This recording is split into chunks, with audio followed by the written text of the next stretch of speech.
Welcome to my YouTube channel SS exam target. आज हम अपनी सेकंड वीडियो लेके आए हैं कंप्लायंस ऑडिट एमसीक्यू की। इसमें क्या है, जो रिमेनिंग चैप्टर्स बचे हुए थे 4, 5, 6 चैप्टर, तो उसके सारे एमसीक्यू मैंने इसमें इंक्लूड किए हैं जो एग्जाम पॉइंट ऑफ व्यू से बहुत ज़्यादा इंपॉर्टेंट है। अगर आपने ये सारे एमसीक्यू कवर कर लिए तो आपका पूरा कंप्लायंस ऑडिट क्या हो जाएगा, कवर हो जाएगा। और करते हैं, चलिए स्टार्ट करते हैं।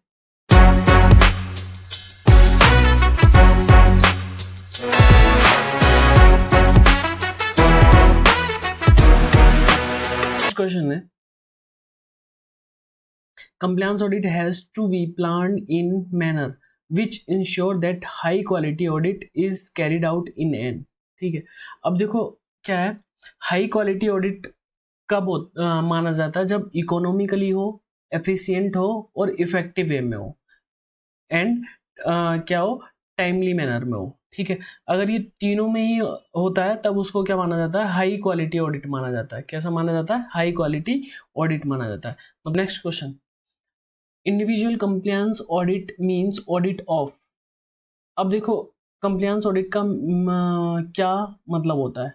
कंप्लायंस ऑडिट का मतलब होता है कि identified apex auditable entity along with selected audit units, या आइडेंटिफाई अपेक्स ऑडिटेबल एंटिटी, या द सिलेक्टेड ऑडिट यूनिट। इसका आंसर क्या होता है, मतलब इसका आंसर क्या होगा, identify apex auditable entity along with the selected audit unit. ठीक है, तो उसको क्या बोलेंगे हम, कि इंडिविजुअल कंप्लायंस ऑडिट है ना। इंडिविजुअल कंप्लायंस ऑडिट का मतलब हो गया, अगर इंडिविजुअल कंप्लायंस ऑडिट की बात कर रहा है तो इसका मतलब हमने क्या किया, किसी एक एपेक्स ऑडिटेबल एंटिटी को क्या किया, आइडेंटिफाई किया है, और उसमें से हमने क्या किया, किसी एक यूनिट को हमने क्या किया, उसको सिलेक्ट किया है। ठीक है, तो वो क्या होगा, हमारा इंडिविजुअल कंप्लायंस ऑडिट। तो इसका आंसर क्या होगा, ए होगा। नेक्स्ट क्वेश्चन, नेक्स्ट क्वेश्चन है हमारा,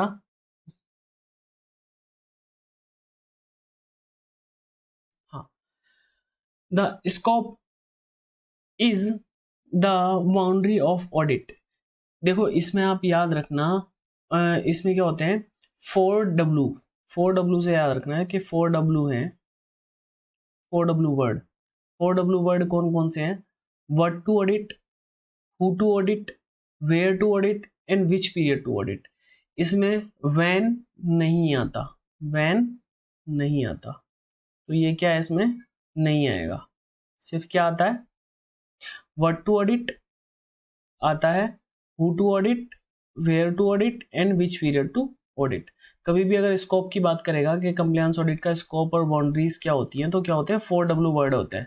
4W वर्ड मतलब कौन कौन से, what to audit, who to audit, where to audit and which period to audit. तो इसका आंसर क्या होगा हमारा, ABCD, ABCD।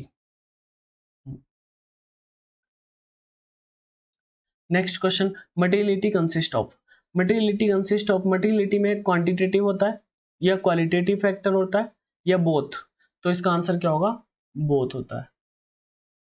Materiality consist of quality factor and as well as quantitative factor. Next question,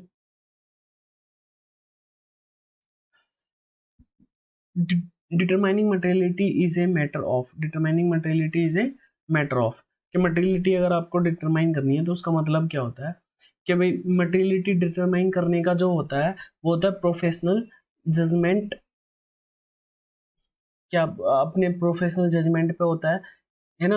और ये किस पे डिपेंड करता है, ऑडिटर्स के interception end of the user need. तो इसका आंसर क्या होगा, ये होगा। प्रोफेशनल जजमेंट पे डिपेंड करता है कि भाई तुम मटेरियलिटी किस अमाउंट तक की और किस क्वालिटी तक की आप लेके चल रहे हो।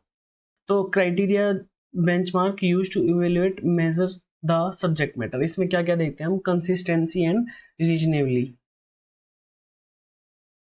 कंसिस्टेंसी एंड रीजनेबली चेक करते हैं। ठीक है, next question, the criteria should have the following characteristics except. Criteria में क्या है, कौन कौन से कैरेक्टरिस्टिक्स होते हैं, और इसमें से क्या है, कोई एक ऐसा है जो कैरेक्टरिस्टिक्स नहीं है, वो कौन सा है ना। Relevant and reliable, qualitative and quantitative, complete and comparable, objective and understandable, acceptance and available. अब देखो अगर आपको याद हो तो मैंने क्राइटेरिया में आपको बताया था कि एक आप याद रखो कारो और एक याद रखो कारू, ये दोनों बताया था। अब देखो यहाँ से सी से आप देखोगे तो ये कंप्लीट एंड कंपेरेबल, ये दोनों आ गए, कंप्लीट एंड कंपेरेबल, ठीक है। ए से एक्सेप्टेंस एंड अवेलेबल दोनों आ गए, आर से रेलिवेंट एंड रिलायबल दोनों आ गए, और एक ओ से मैंने बताया था कि ऑब्जेक्टिव होता है, और एक यू से क्या बताया था, अंडरस्टैंडेबल होता है। तो इसमें क्या रह गया, क्वालिटेटिव एंड क्वांटिटेटिव। तो इसका मतलब इसका आंसर क्या होगा, ये होगा। इसको छोड़ के बाकी सारे क्या है, क्राइटेरिया के करेक्टरिस्टिक्स है। Next, issues that may be considered material even if the monetary value is not significant, है ना। जब monetary value भी क्या है, significant मतलब महत्वपूर्ण ना हो, वो इशू कौन कौन से होते हैं जिसमें monetary value मायने नहीं रखती कि भाई करोड़ की है कि लाख की है कि हजार की है ना। एक किसमें, फ्रॉड में होगी, है ना। अगर फ्रॉड है तो उसका मतलब सीरियस इशू है, उसमें मॉनेटरी वैल्यू मायने नहीं रखेगी। अगर फ्रॉड हजार का भी है तो फ्रॉड ही है ना, लाख का है तो फ्रॉड ही है, ठीक है। उसके बाद इंटेंशनल अनलॉफुल एक्ट्स, सही बात है, ये भी क्या है, सीरियस इशू है ना। तो ये भी क्या है, ये भी होगा। और इनकरेक्ट एंड इनकम्प्लीट इन्फॉर्मेशन, ये भी सीरियस इशू है भाई, इनकरेक्ट और इनकम्प्लीट इन्फॉर्मेशन नहीं देनी है ना। Intentional disregard to the executive, ये भी होगा, है ना। Event and transaction made despite knowledge of the lack of legal basis carry out the particular event और ट्रांजेक्शन, तो ये भी होगा, है ना। उसके बाद है लैक ऑफ इंटरनल कंट्रोल, ये नहीं होगा, लैक ऑफ इंटरनल कंट्रोल नहीं होगा, ठीक है। ये तो इसको छोड़ के बाकी सारे के सारे क्या सीरियस इशू है। Lack of internal control,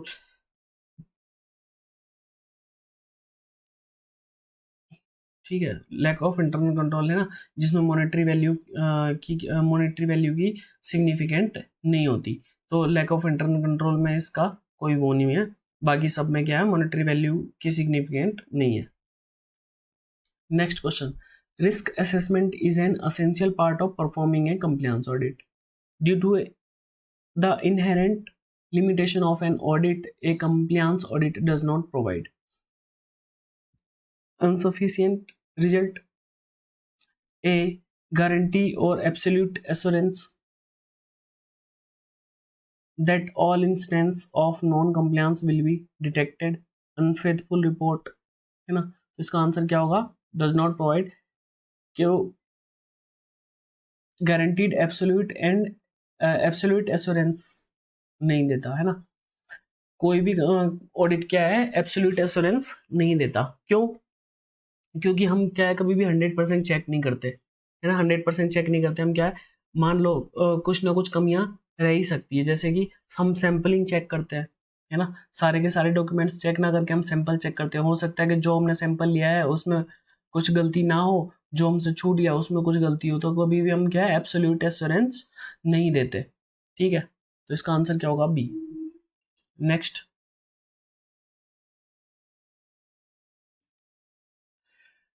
detecting fraud is the main objective of compliance audit, तो ये ट्रू है कि फॉल्स है ना।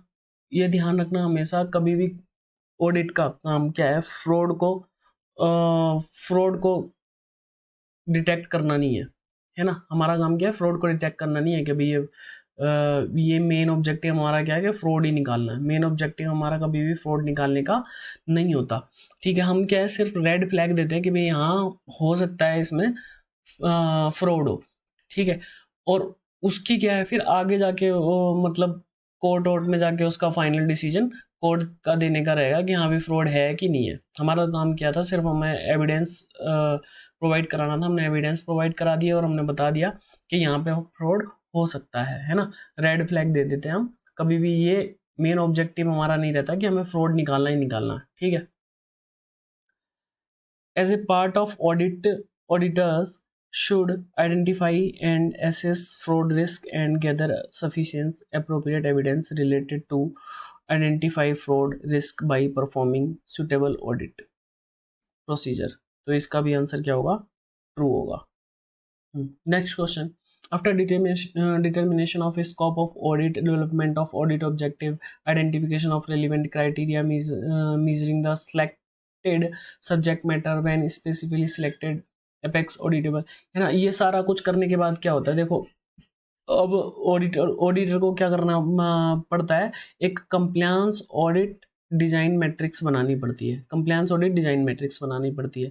अब उस कंप्लायंस ऑडिट डिजाइन मैट्रिक्स का क्या होता है, एक फॉर्मेट होता है, फॉर्मेट में क्या क्या होता है ना, तो उसका आपको क्या है याद रखना है कि ऑडिट डिजाइन मैट्रिक्स के फॉर्मेट में क्या क्या आता है। तो ऑडिट डिजाइन मैट्रिक्स के फॉर्मेट में क्या आता है, ऑडिट ऑब्जेक्टिव एंड सब ऑब्जेक्टिव आता है, audit question on subject matter होता है, ठीक है। एक तो आपका सबसे पहले तो क्या है, ऑडिट ऑब्जेक्टिव, क्या आपका उद्देश्य क्या है ऑडिट करने का, या सब ऑब्जेक्टिव क्या है उसका, ठीक है। उसके बाद आप क्या है क्वेश्चन करोगे सब्जेक्ट मैटर पे जो भी होगा। उसके बाद आपको क्या है क्राइटेरिया, किस क्राइटेरिया के में रह के आपको उसका क्या करना है, ऑडिट करना है। फिर आपको क्या डेटा कलेक्ट करना है और एनालिसिस करना है। उसके बाद क्या है, ऑडिट एविडेंस क्या है आपको इकट्ठा करने, ऑडिट एविडेंस क्या करने आपको इकट्ठा करने। तो ये सारे के सारे क्या है, ऑडिट डिजाइन मैट्रिक्स के ही फॉर्मेट के पार्ट है। तो अब देखो इसको आप याद कैसे रखोगे, आप इसको याद रखना कि भाई ऑडिट डिजाइन मैट्रिक्स में क्या क्या आता है। तो ओ क्यों तूने सी डी दे दी एविडेंस के लिए, ओ से हमारा ऑब्जेक्टिव हो गया, क्यू से हमारा क्वेश्चन हो गया, ठीक है, सी से हमारा क्या हो गया क्राइटेरिया हो गया, डी से हमारा डेटा हो गया, और एविडेंस तो एविडेंस है ही लास्ट में, ठीक है। इससे आप क्या है, इससे आप याद रख सकते हैं। Next question, the intimation to the executive should include. अब इंटीमेशन में क्या क्या इंक्लूड होता है, देखो scope of audit and audit objective होता है, भी स्कोप ऑफ ऑडिट ऑब्जेक्टिव होगा ही होगा।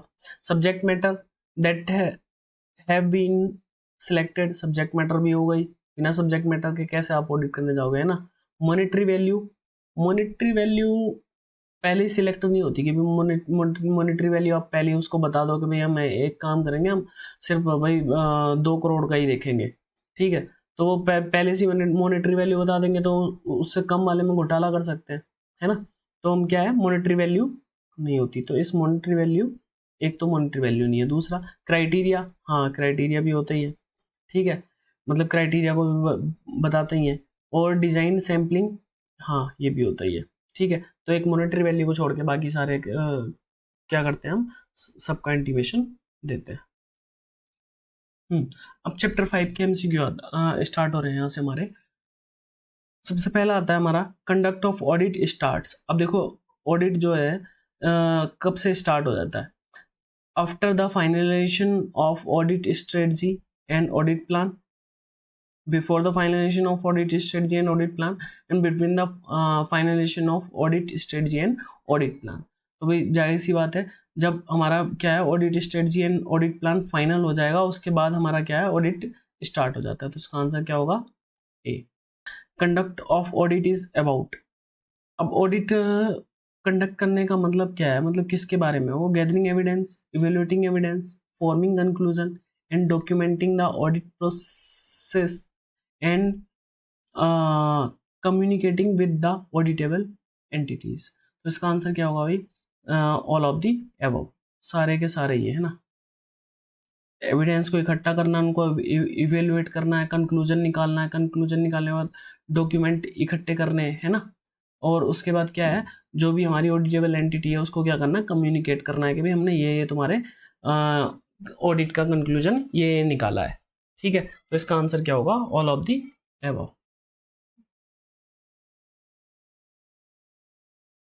Next question, is the information used by the auditor for arriving at the audit conclusion. अब देखो भाई उसको क्या है, कोई भी ऑडिट कंक्लूजन निकालने के लिए ऑडिट एविडेंस चाहिए, उसको क्या चाहिए, ऑडिट एविडेंस चाहिए। ऑडिट एविडेंस से ही क्या है कोई भी किसी भी कंक्लूजन पे वो पहुंचता है। State that the Auditors shall verify compliance with applicable laws, rules, regulation and highlight deviation if any. तो ये किससे पता चलता है हमारे CAG में रेगुलेशन ऑडिट एंड अकाउंट्स 2020, ठीक है। उसमें इसकी डेफिनेशन दी हुई है कि भाई कंप्लायंस ऑडिट क्या होगा, रूल्स एंड रेगुलेशन उसमें क्या किए जाएंगे, चेक किए जाएंगे अगर कुछ डेविएशन है तो।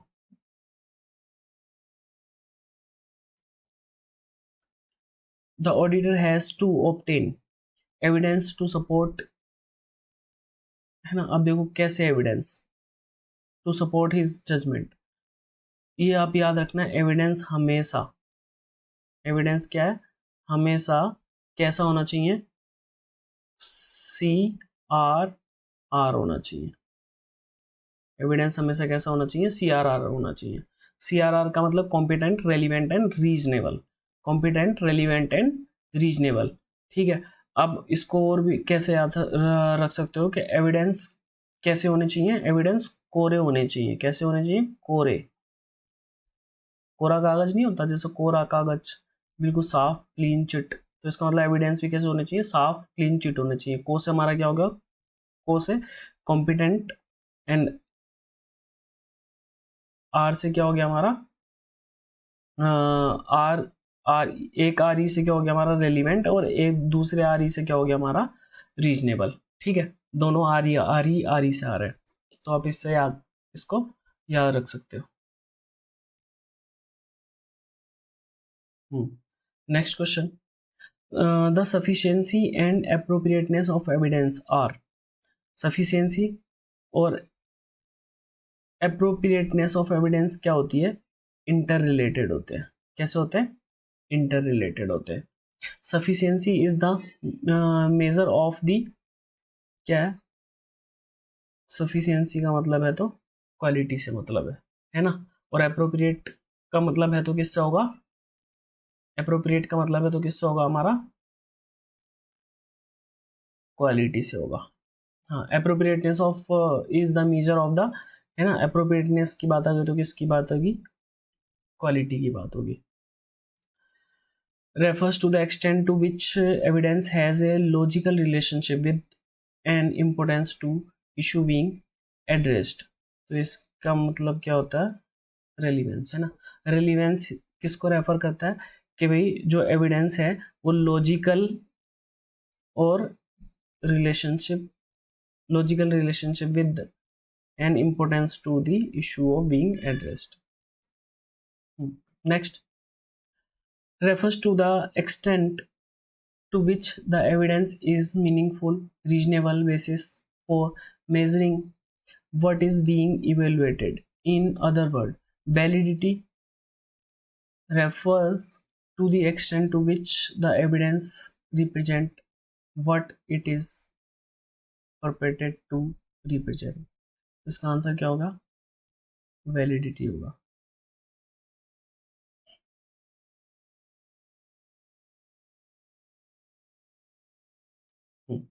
Next, refers to extent to which evidence is consist when measured or tested, and includes concept of being verifiable or supported। verifiable और supported, अगर verifiable और supported है ना, और क्या है, टेस्टेड है, ठीक है। तो इसका मतलब क्या है, आप उस पर क्या कर सकते हो, रिलाई कर सकते हो। मतलब वो किसको दिखाता है, रिलायबिलिटी को दिखाता है। किसको दिखाएगा, रिलायबिलिटी को दिखाएगा। Next question, the evidence gathering and evaluation is a simultaneous, systematic and iterative process। तो ये तीनों ही होती है, क्या होती है, तीनों ही होती है। तो इसका आंसर क्या होगा, फोर्थ।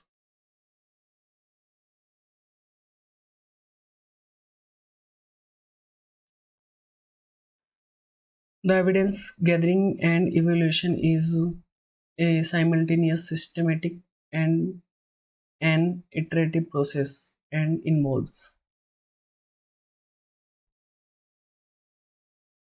gathering evidence, evaluating और reassessing risk, gathering further evidence and necessary, है ना। तो ये भी क्या होता है, इसका भी तीनों ही होता है आंसर, इसमें भी क्या है, तीनों ही होता है। तो इसका आंसर हमारा क्या आएगा, ए बी एंड सी।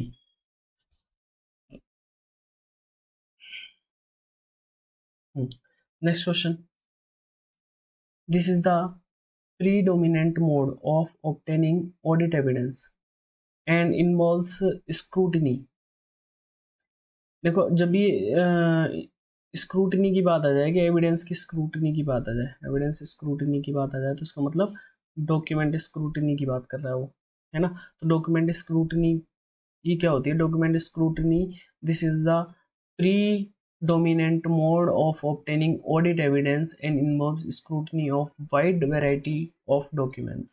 ठीक है, जैसे क्या कैबिनेट नोट्स हो गए, एक्सपेंडिचर फाइनेंशियल कमेटी मिनट्स हो गए, है ना, रिकमेंडेशंस हैं अगर किसी की वो हैं, एजेंडा है, बोर्ड मिनट्स हैं, है ना, डायरेक्टर के बोर्ड मिनट्स हैं, ठीक है, कैश बुक, ये सारे के सारे क्या है, तो इसकी क्या है, डॉक्यूमेंट स्क्रूटिनी। स्क्रूटिनी बोलते हैं किसी चीज़ को अच्छे से जांच करना, किसी चीज़ को अच्छे से,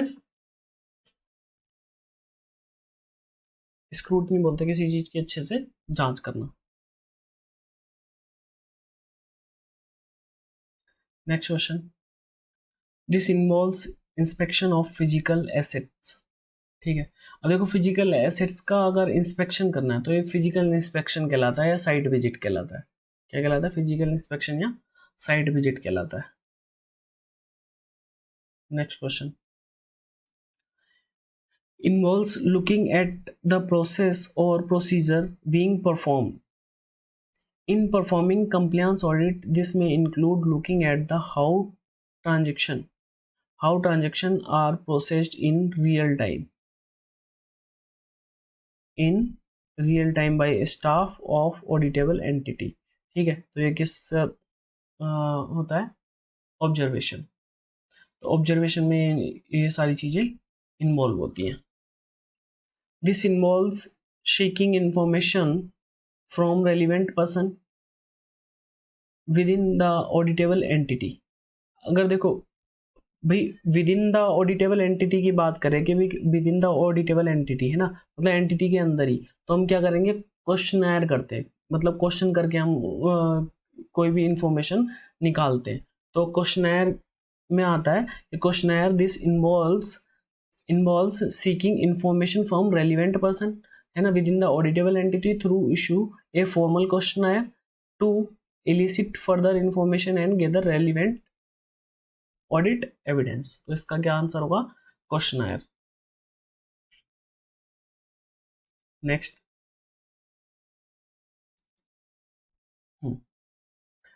this involves interaction with person outside. अगर अभी देखो अभी बताया गया मैंने विद इन द एंटिटी, है ना, ठीक है, लेकिन अब क्या है, आउटसाइड, आउटसाइड की बात करेगा तो इसका मतलब आप क्या कर रहे हो, सर्वे कर रहे हो, है ना, आउटसाइड जाके इंफॉर्मेशन ले रहे हो तो इसका मतलब आप क्या कर रहे हो, सर्वे कर रहे हो, है ना।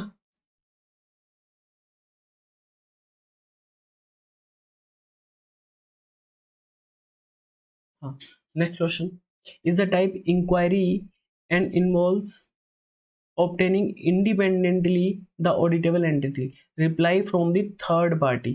अगर आप बात आ जाती है थर्ड पार्टी की, थर्ड पार्टी की बात आ रही है तो इसका मतलब आप क्या कर रहे हो, कंफर्मेशन ले रहे हो किसी से, क्या कर रहे हो आप, कंफर्मेशन ले रहे हो, क्या आपने भाई पहले एंटिटी में मतलब जो भी था क्वेश्चनर कर लिया, उससे पूछ लिया, उसके बाद आप क्या है किसी थर्ड पार्टी से पूछ रहे हो जो इसने बताया वो सही है कि नहीं है, तो इसका मतलब आप क्या कर रहे हो, सीधा कंफर्मेशन ले रहे हो। तो इसका आंसर क्या होगा, सी, confirmation.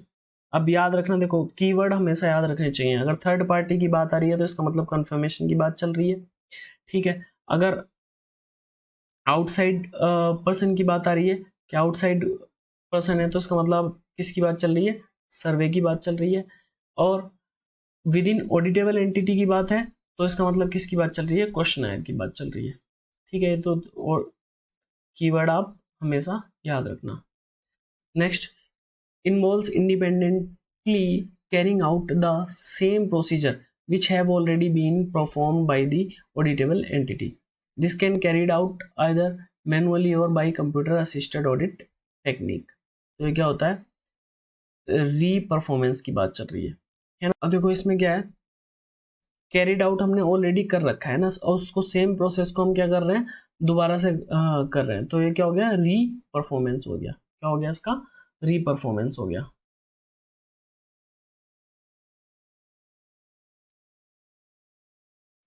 Next question, involved comparing data or investigating fluctuation or relationship that appears inconsistent। तो ये क्या आएगा हमारा, एनालिटिकल प्रोसेस। इसका आंसर क्या होगा, एनालिटिकल प्रोसेस होगा। Next question, the audit finding matrix is intended to provide a link between that emerge on evaluation of the selected subject matter if specifically selected both for regularity and propriety issues। तो इसका answer क्या होगा हमारा, audit objective, criteria, evidence gathered, evaluated and the audit findings. तो all, इसका answer क्या होगा, all.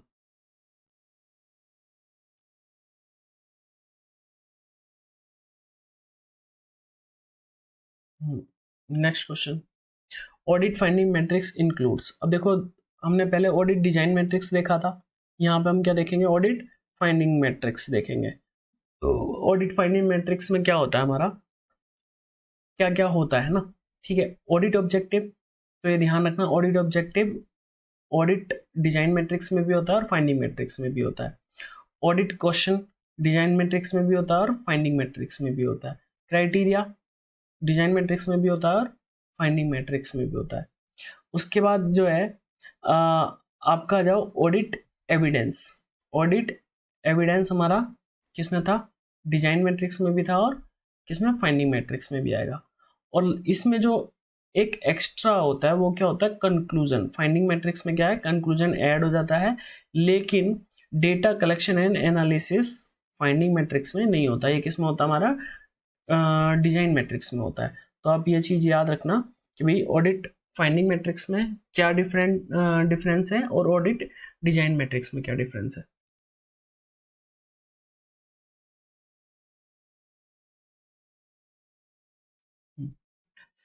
Next question, of audit evidence supports audit conclusion and confirms that the audit was carried out in accordance with relevant standard।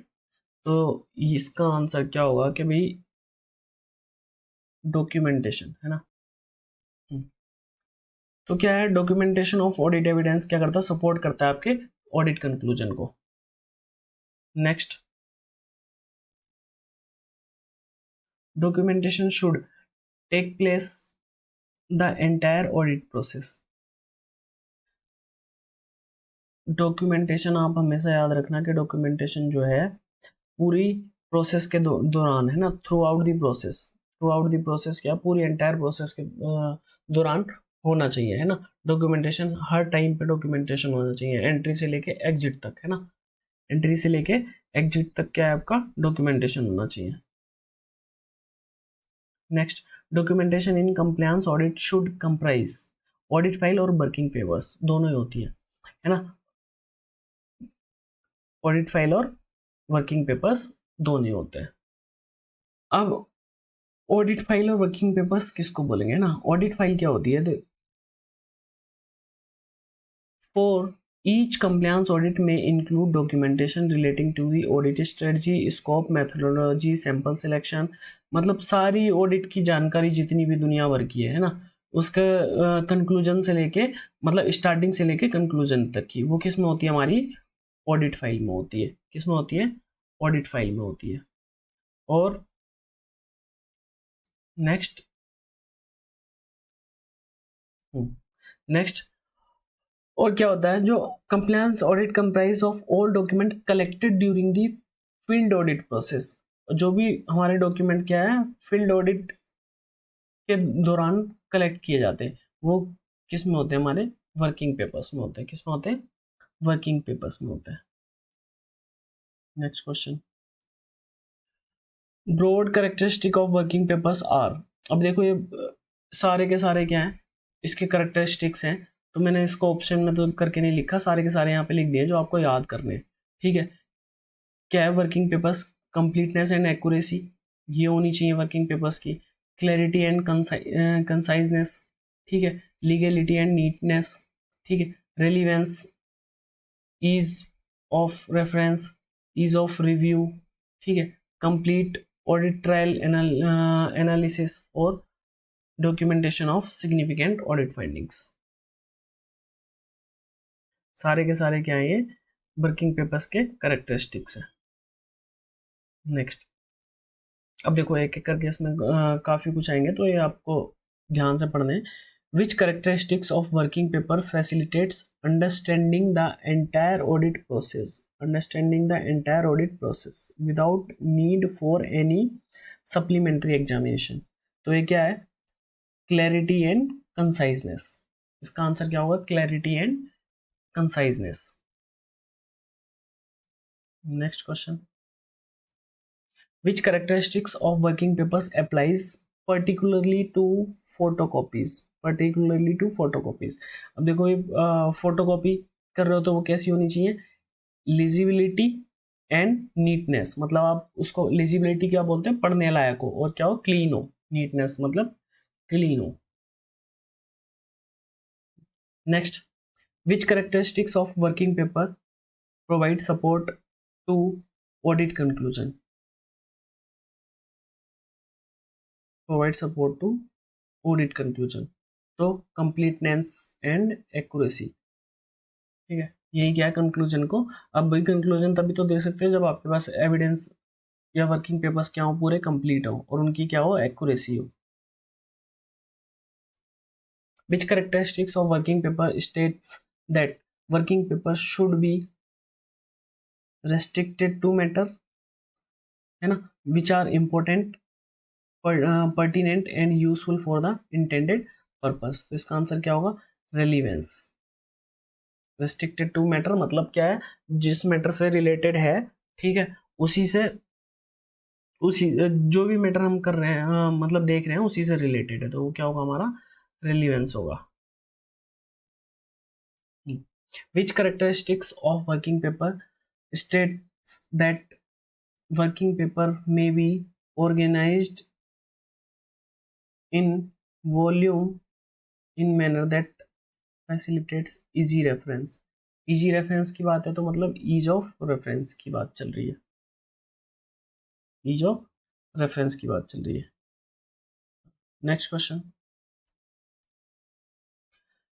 which characteristics of working paper states that working paper should provide a complete trial of audit procedure, perform evidence were gathered and evaluate audit findings and conclusion that were drawn। तो इसका मतलब complete audit trial analysis, complete audit trial of analysis. Which characteristics of working paper states working papers should contain cross reference to audit memoranda? Cross reference to audit memoranda मतलब ease of review की बात चल रही है।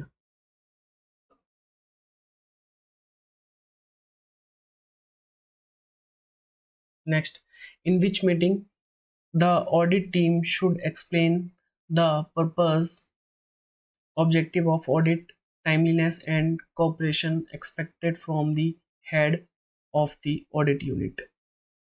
ठीक है, तो ये किस में बताते हैं? हमारा एंट्री मीटिंग में। किस में? एंट्री मीटिंग में। ठीक है, एंट्री मीटिंग में हम क्या पर्पस बताएंगे, ऑब्जेक्टिव बताएंगे, टाइम बताएंगे, कब से कब तक ऑडिट करेंगे। ठीक है, ये सारी चीज़ें क्या हमारी एंट्री मीटिंग में बताते हैं। Next, in which meeting the audit team discuss audit findings. Audit findings मतलब आपने जो लास्ट में जो भी ऑडिट फाइंडिंग्स निकाली है वो किस में डिस्कस होती हैं? आपकी एग्जिट मीटिंग में डिस्कस होती है। किस में? एग्जिट मीटिंग में डिस्कस होती है। Next, working paper serve as link between. अब ये क्वेश्चन एक बार पूछा भी गया है कि वर्किंग पेपर किस किस के बीच का लिंक है। ठीक है, तो ये किसके बीच का लिंक है? Field work and audit report. Field work and audit report के बीच का लिंक जो होता है वो क्या होता है, वर्किंग पेपर होता है। Next 6th chapter. अब 6th चैप्टर में देखो, फर्स्ट क्वेश्चन है, states that the form content and time of submission of audit report shall be decided by the CAG। ठीक है, ये किसके अकॉर्डिंग है, regulation of audit and accounts. Next question, auditor should consider materiality for reporting purpose and adhere to the principle of while reporting। ठीक है, तो इसका भी आंसर क्या होगा, completeness, objectivity, timeliness and contradictory process. ये चारों चीजें आपको याद रखनी है कि कंप्लीटनेस हो, ठीक है, ऑब्जेक्टिविटी हो, टाइमलीनेस हो और कॉन्ट्राडिक्टरी प्रोसेस हो। कैसी हो, कॉन्ट्राडिक्टरी प्रोसेस हो। तो इसका आंसर भी क्या होगा, 4th होगा।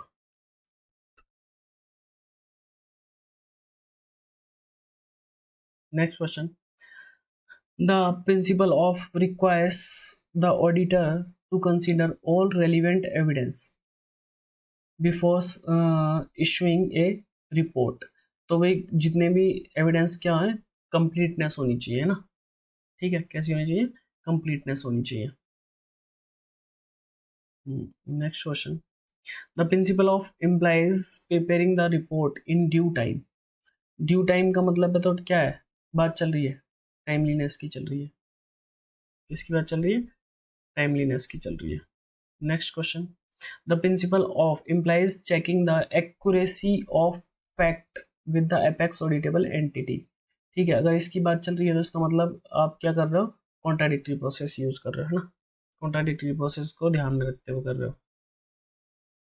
ठीक है, next question, the principle of requires the auditor to apply professional judgement. Professional judgement की बात चल रही है तो इसका मतलब आप क्या है, ऑब्जेक्टिविटी को ध्यान में रख रहे हो, है ना।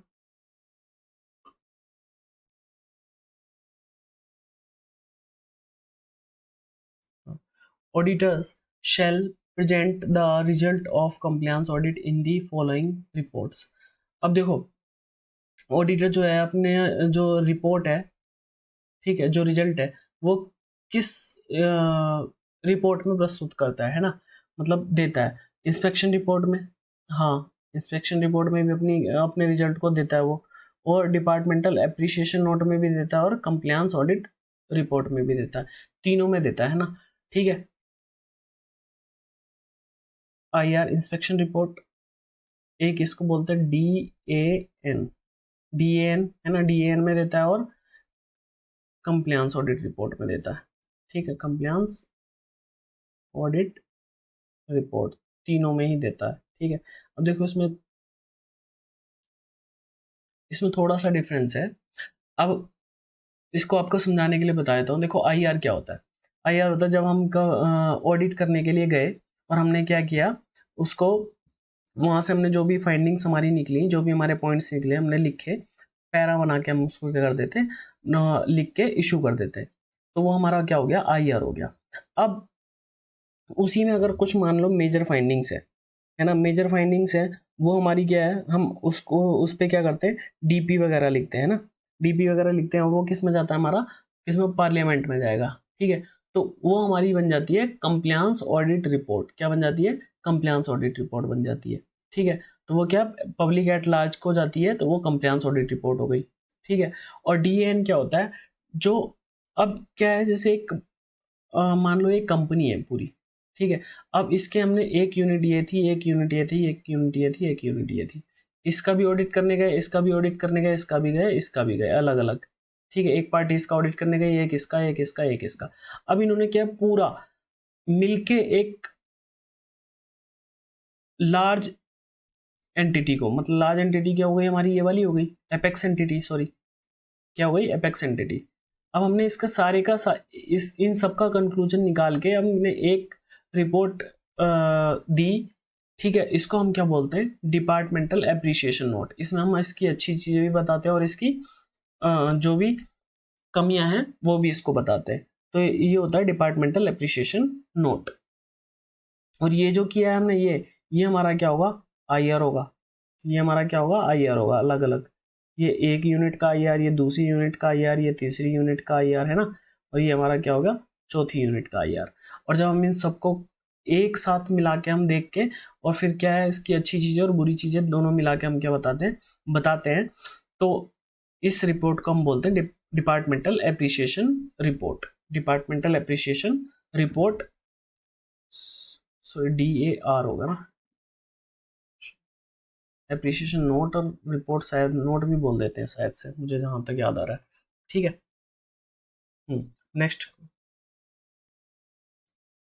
Next question, on completion of audit and inspection report represent, next question, on completion of audit an inspection report representing all the findings both positive and negative shall be issued within, है ना। अब आप ये चीज याद रखना कि जब भी कभी भी IR होता है, जब भी हमारा IR होता है, तो जब भी IR हमारा कंप्लीट हो गया, जब भी IR हमारा क्या हो गया, कंप्लीट हो गया, तो कंप्लीट होने के विदिन 30 डेज हमें वो इशू करना होता है। विदिन 30 डेज क्या करना होता है, उसको इशू करना होता है। कब से, कंप्लीशन से, जब भी वो कंप्लीट हुआ है। ठीक है, विद इन 30 डेज हमें क्या करना होगा, इशू करना होगा। और जब ये हमने इशू कर दिया, उसके with in 4 weeks, with in 4 weeks उसका क्या आना चाहिए, रिप्लाई आ जाना चाहिए। उसका क्या आ जाना चाहिए, रिप्लाई आ जाना चाहिए। तो ये चीज याद रखना आप, है ना, कि जब भी हमारा IR कंप्लीट हुआ उसके विद इन 30 डेज इशू करना है, और इशू होने के विद इन 4 वीक्स क्या आ जाना चाहिए, रिप्लाई आ जाना चाहिए। तो इस वाले का आंसर हमारा हो गया 30 डेज, और इसका आंसर हमारा हो गया with in 4 weeks. Next question, this part of inspection report shall contain all findings, both positive and negative findings that pertain to the audit unit and may be arranged in two distinct parts, part 2A and part 2B। आपको अगर ध्यान होगा, मैं इसमें सारी चीज़ें इसी में बता देता हूँ। देखो, कोई भी IR हम इशू करते हैं, उसके कितने 5 पार्ट होते हैं। कितने पार्ट होते हैं, 5 पार्ट होते हैं। सबसे पहला पार्ट होता है उसका इंट्रोडक्शन। पहला पार्ट क्या होता है, इंट्रोडक्शन, जिसमें हमारे क्या है, कंपनी की सारा इंट्रोडक्शन होगा। कंपनी कब बनी, कहाँ पे है, क्या काम है उसका, क्या प्रोजेक्ट प्रोफाइल क्या है ना, कि क्या बनाती है, ये सारे इंट्रोडक्शन इसमें किस में आ जाएगा, part 1 में आ जाता है। part 2 में आता है हमारा ऑडिट फाइंडिंग्स। ऑडिट, इसमें हमारी 2 तरह की फाइंडिंग्स आती हैं, एक part 2A बोलते हैं और एक part 2B बोलते हैं। इसमें हमारी आती है मेजर फाइंडिंग्स, और इसमें हमारी आती है माइनर फाइंडिंग्स। ठीक है, तो part 2B में क्या आते हैं, part 2A और part 2 में क्या आते हैं, part 2A और part 2B, जिसमें मेजर और माइनर फाइंडिंग होती है। तो इसका आंसर तो हमारा सीधा सीधा पता चल जाता है, क्या B है ना।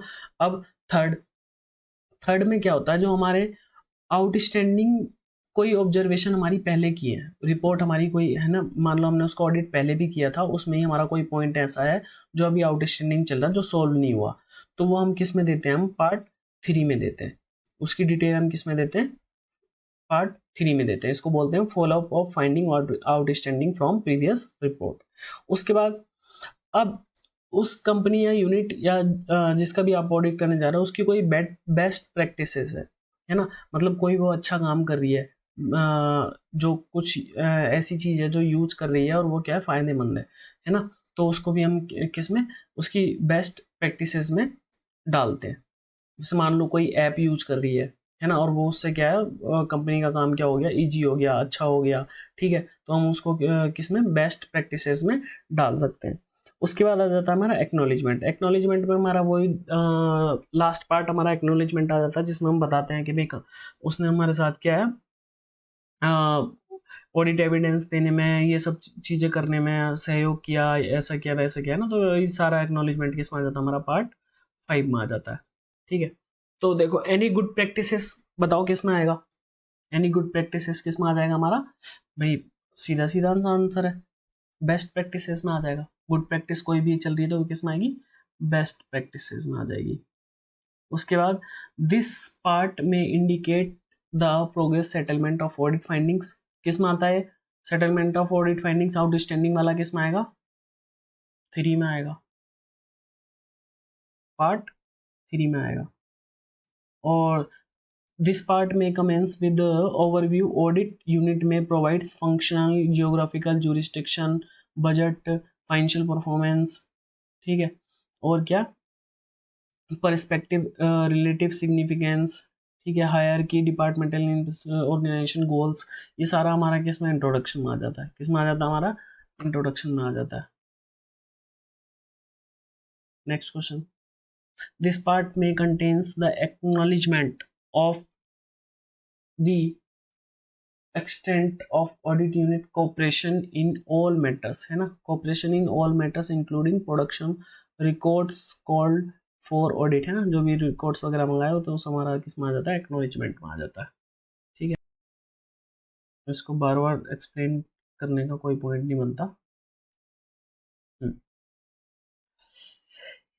ए may be issued to apex auditable entity. अब देखो, अभी मैंने बताया कि एपेक्स ऑडिटेबल एंटिटी को जो इशू होता है वो क्या होता है, हमारा डिपार्टमेंटल एप्रिसिएशन रिपोर्ट होती है। तो इसका आंसर क्या होगा, बी होगा।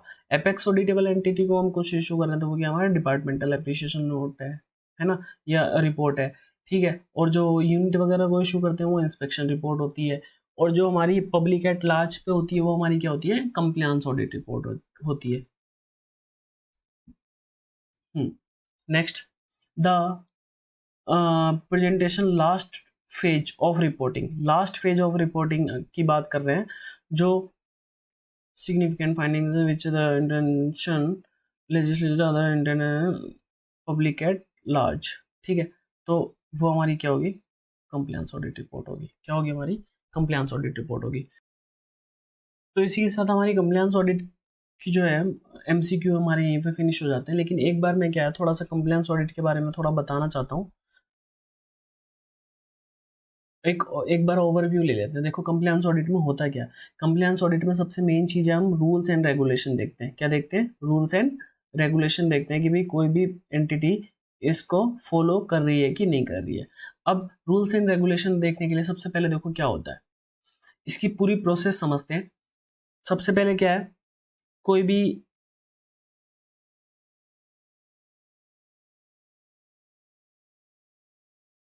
सबसे पहले एनुअल ऑडिट प्लान बनता है। सबसे पहले क्या होता है, एनुअल ऑडिट प्लान बनता है। अब एनुअल ऑडिट प्लान में क्या होगा, हमारा एक कंप्लायंस ऑडिट प्लान भी होगा। क्या होगा, कंप्लायंस ऑडिट प्लान, ठीक है। कंप्लायंस ऑडिट प्लान, उसमें बताया जाएगा भी कि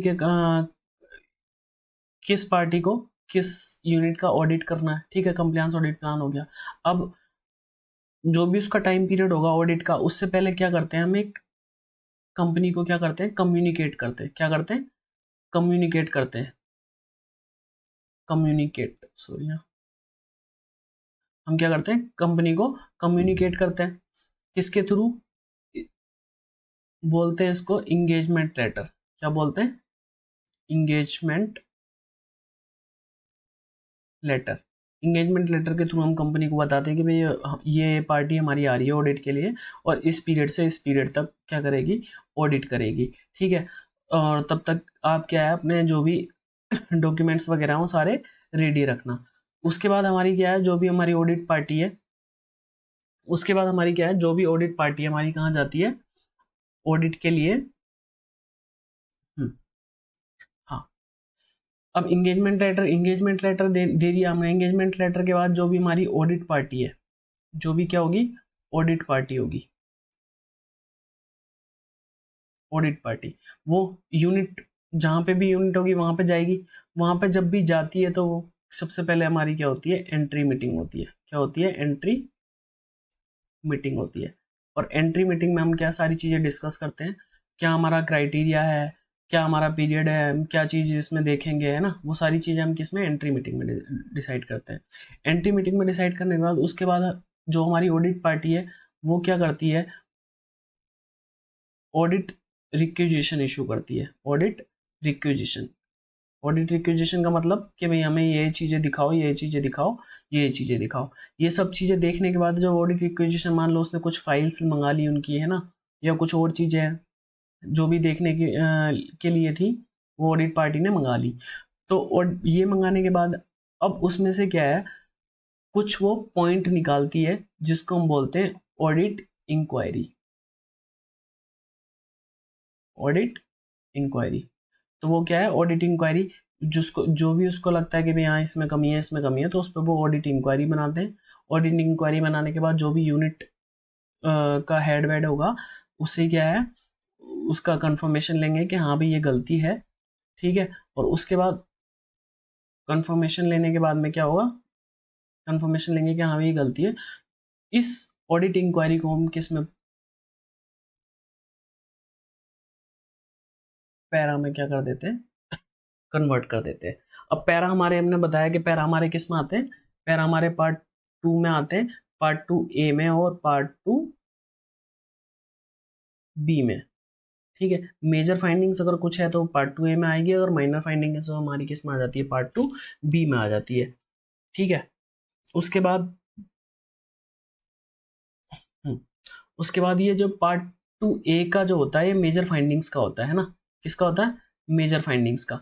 अगर ये इसमें क्या मटेरियलिटी सही है और उसमें क्या कोई सीरियस इशू है, तो ये हमारा चला जाता है किसमें, DP में चला जाता है, जिसको बोलते हैं हम ड्राफ्ट पैरा।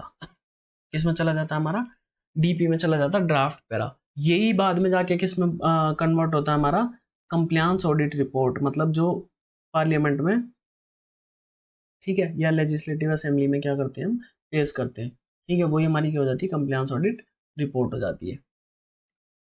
तो ये थी हमारी कंप्लायंस ऑडिट गाइडलाइंस की समरी। तो इसी के साथ हमारी ये वीडियो यहीं पे फिनिश होती है। मिलते हैं नेक्स्ट वीडियो में, तब तक के लिए थैंक यू।